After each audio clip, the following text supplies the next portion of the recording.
Welcome back to the PATS podcast. I'm your host, Philip Hensler, and together we're going to explore different facets of athletic training, our colleagues, and their stories. So stick around. Let's be better athletic trainers.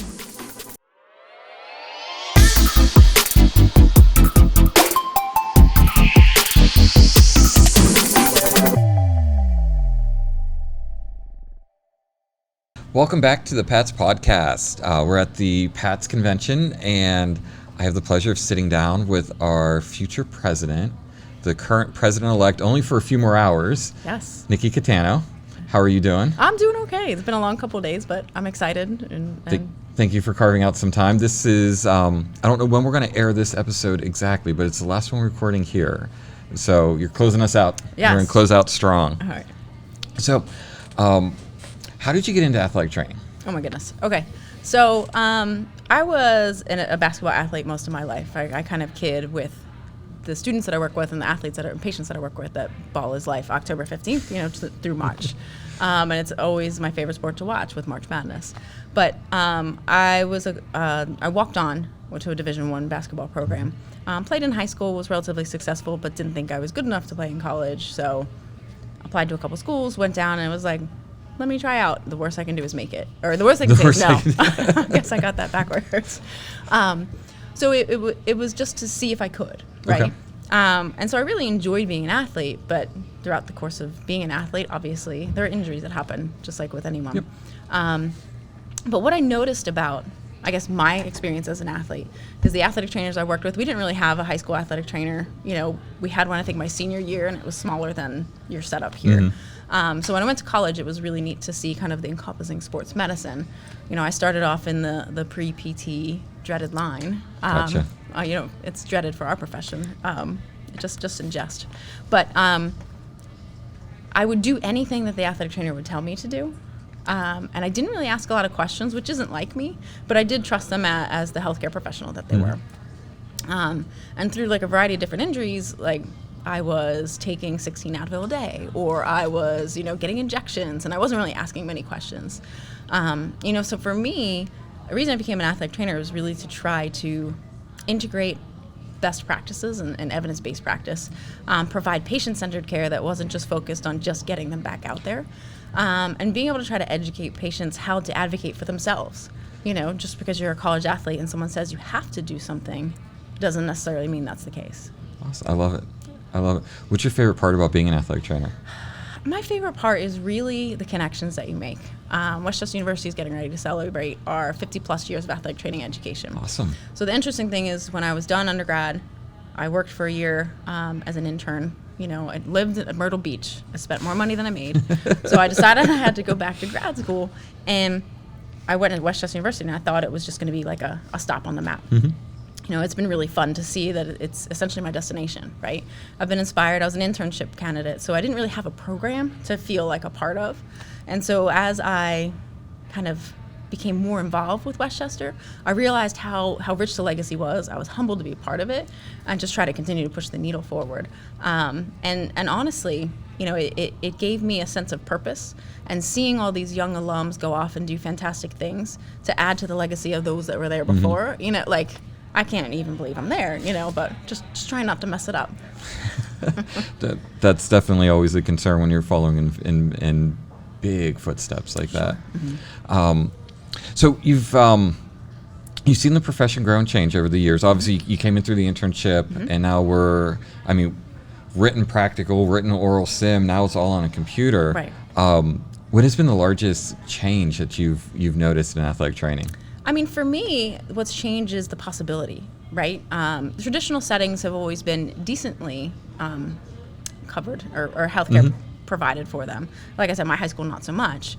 But seeing all of the opportunities that athletic trainers could get into, from a physician practice to working with performing arts, that stuff didn't really exist. And I think it's a great opportunity to provide, again, patient-centered care, because we're not dictated based on what treatments we do that are going to get reimbursed by an insurance company. Right. We're doing things because in a conversation with our patient, we believe that's the best thing to do based on research and other clinical mm-hmm. experience. That's awesome. I agree with you completely. Where do you see the profession going in the next 5 to 10 years? I mean, we're at a crossroads. We have the master's program starting. Sure. We're coming out of the pandemic where I think athletic trainers just freaking rocked it.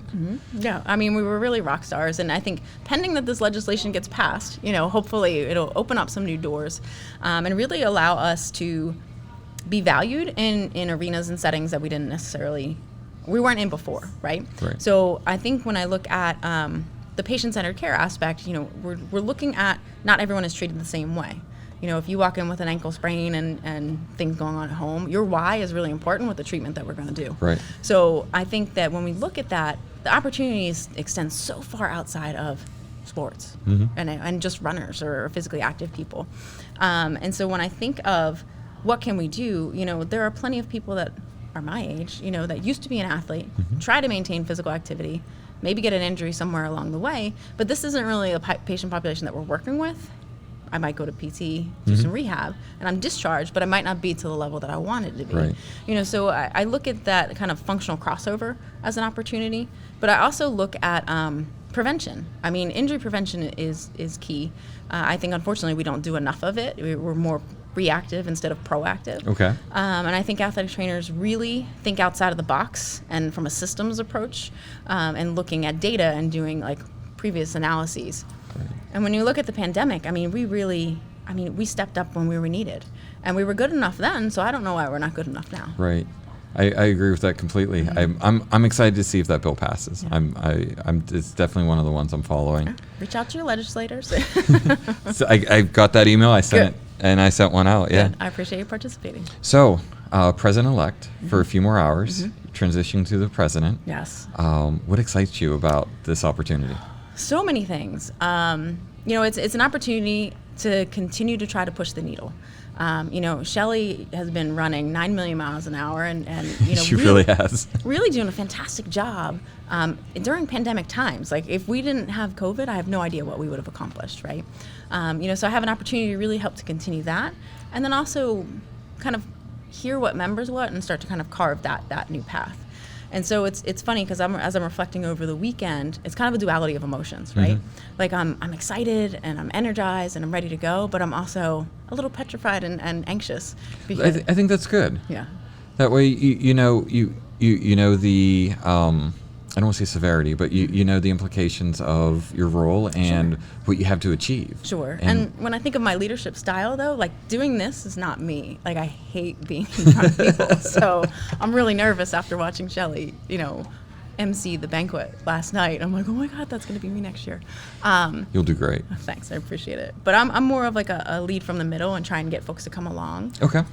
So I'm really hoping that with the transition in leadership that we can kind of find opportunities to collaborate as a society and work efficiently and work smarter, because we all already work hard. I love it. So it's the end of the day. Everyone's there's a lot to get done to get to the business meeting, so I'm going to let you get going. Right. But I have to torch you with the question I've been asking everyone. Okay. What does being an athletic trainer mean to you? It means everything in that it gives me an opportunity to touch so many people's lives. It's not that I have to do this job. It's I want to do it. And there are long days, and COVID really stressed some of the breaking points, right? Yep. But at the end of the day, I think we came out on the other side and we're very resilient.